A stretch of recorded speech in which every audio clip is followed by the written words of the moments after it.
presents the bill.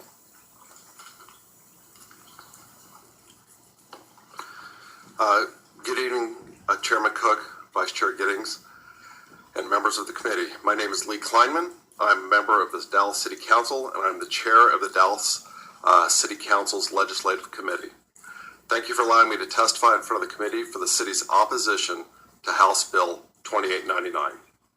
The City of Dallas has taken local action to ensure that non-discrimination practices and legislation like House Bill 2899 will undo our local efforts to be an open and welcoming community. In November of 2014, Dallas voters overwhelmingly passed Proposition 4, amending the Dallas City Charter to include sexual orientation and gender identity and expression to the list of protections for city employees. 122,981 voters, approximately 77% of voters, supported Proposition 4. Following the voter referendum, the Dallas City Council unanimously passed an ordinance that reflected the outcome of the vote that prohibits discrimination in employment, public accommodations, and housing. The Dallas voters and its elected officials have stated loudly that the U.S. Constitution does not exclude groups in equal protection of citizens. No exceptions. The residents and businesses of Dallas believe that discrimination in all forms has no home in our city. The Dallas business community is a strong supporter of the rights of LGBT individuals.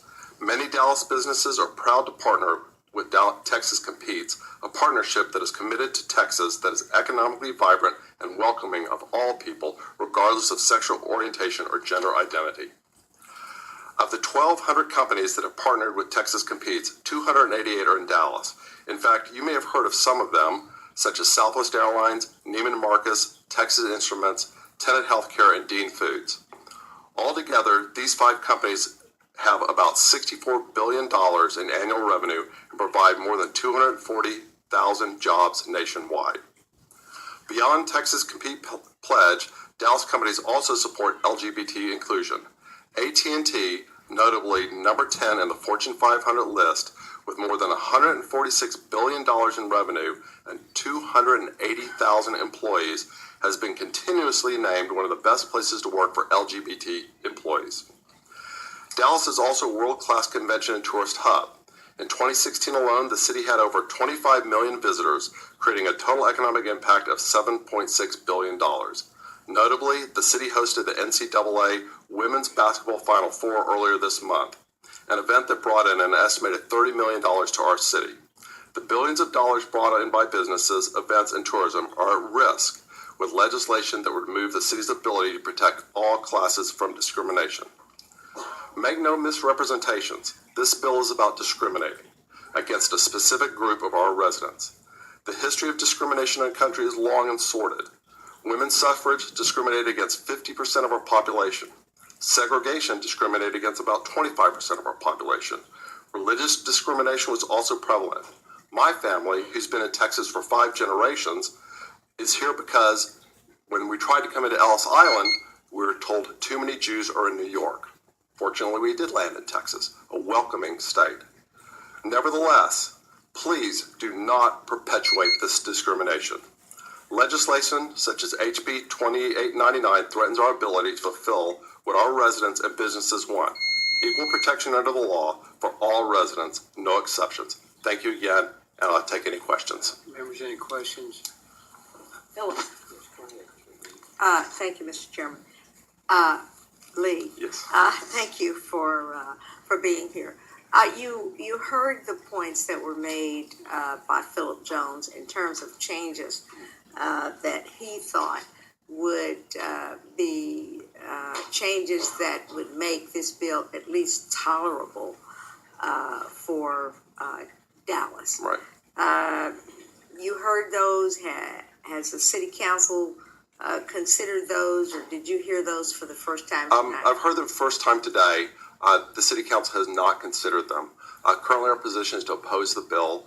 I think making certain carve-outs and exceptions still mean that the bill has the intention of discrimination, and just looking for reasons to allow a bill to go through with certain exceptions. So we're concerned about that. Thank you very much. You're welcome. Thank you for being here. One of my frustrations, quite candidly. You reference your businesses, and they should be here testifying, and they're not here. And I find that very unfortunate, because they have a real stake in this, Right. and major corporations have all chosen not to participate in this debate, which they should be part of. Yes. So I hope when you go back, you'll talk to some of your great corporate We will, sir. citizens and tell them I'm very disappointed that they're not participating, because them weighing in would probably have a profound effect on what we're doing, and Okay. their silence has the same thing. So I just Well, want thank you you to for know that. I find it very disappointing. I appreciate that, sir. Thank you. Okay. Thank you. Jimmy Flanagan, City of Austin, councilman, here to speak against the bill. Chair, members, thank you for allowing me to speak today. My name is Jimmy Flanagan. I am the City Council member for District 6 in the City of Austin. I am representing the city today in addition to myself. My district in the City of Austin is a suburban district. Just for the record, Mr. Flanagan, you're signed in representing the City of Austin and not yourself, only the City of Austin, okay? I'm fortunate to get to do both of those at the same time by being here. But my suburban district in Northwest Austin is our city's most conservative district. I represent and live in parts of Williamson County. I'm also the city's first openly gay man to serve on the Austin City Council. So this proposal is very personal for me. It's personal for me and my friends and my family in the LGBT community. It effectively requires the city that I represent to enforce discriminatory practices on me and my friends and family. This is no role for government. It is not small government. It is not big government. It is discrimination. And I don't see discrimination as being a Texas value. I don't see it, certainly is not an Austin value. Yes, there are economic issues. There will be jobs lost. There will be money lost, and that's true. But this also is about people's lives. And I think we all represent constituents that have very personal issues and are very concerned about their personal lives. And this is one area where the state, again, needs to stay out of personal lives and allow municipalities to do the jobs that we are all elected to do and represent our communities with distinction and pride. When I was elected, just last November, nobody asked me or was concerned about our discrimination bill that we've had, our non-discrimination ordinance that we've had for more than a decade. My community wants to fix roads. My community wants to see their water bills addressed. They want to see other issues concerned. What they're not concerned about, what they don't want to have to worry about, are their sisters and brothers in the LGBT community.